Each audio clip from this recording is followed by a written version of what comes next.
In the land of the Philippines, where diversity reigns, a tapestry of cultures, each one sustained, from Luzon to Mindanao, and the islands in between, a multicultural literacy, a story to be seen. It's a language of laughter, of songs, and of cheer.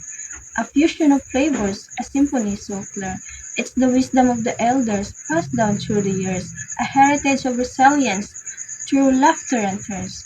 It's the art of storytelling with tales of the past, a celebration of traditions that forever will last. It's the rhythm of the rain, the beat of the sea, a cultural mosaic, a beauty to see. So let us embrace this multicultural way and celebrate our differences in a brighter day. For in the Philippines, where diversity shines, lies in a world of knowledge, a treasure divine.